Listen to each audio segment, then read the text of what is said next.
SBR Videos is sponsored by Sports Cash System. Click on the link below for more information.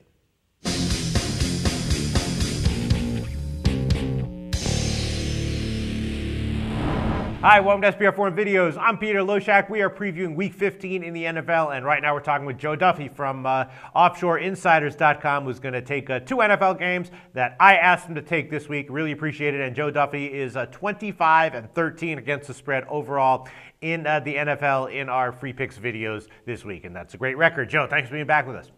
Thank you, Peter. All right, thanks for taking these two games. I know, it's like these are tough ones. The first one's going to be Cleveland Jets. That's a little bit of a tricky game. We'll see what you have to say about it, but tell us how you're doing at your site with the picks that you give out as your premium picks.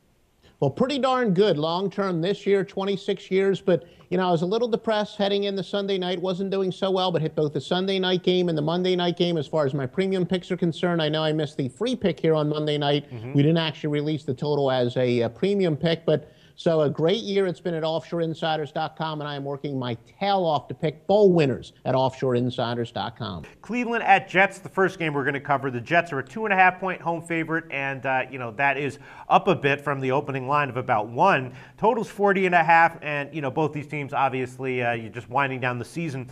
Cleveland lost to Chicago last week. The Jets, though, they covered at Carolina last week, and then 2 weeks ago they did beat a similarly weak Oakland team at home. So that's why the Jets line, I think, is going up, and there might be something to that. The Jets minus 2.5 might be a decent play here. I'm also as bad as the Jets offense is when Geno Smith has a terrible game, I'm also thinking maybe the over, the low total of 40.5 might have some value as well. What would you take here, Joe? Yeah, I think one of the reasons the line moved that Joe Hayden, who's easily the best player for Cleveland, he might not actually be playing in this game. But, Cleveland, they're 4-10 straight up, including 1-5 on the road. The Jets, one of those teams, we say that some of the dome teams, the Saints are one of those teams that are clearly much better at home than they are on the road. Seattle's obviously much better at home than they are on the road. But the Jets, as far as bad teams are concerned, they're horrible on the road. They're really not all that bad at home. The home team is 11-3 straight up in their games.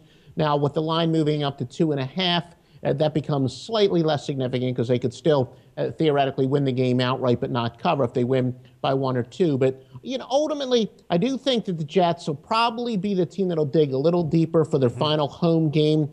The Cleveland, they had a chance to play spoiler at New England and Chicago the past 2 weeks. And then next week, if there is a game they should be able to get up for, they close at their hated Steelers.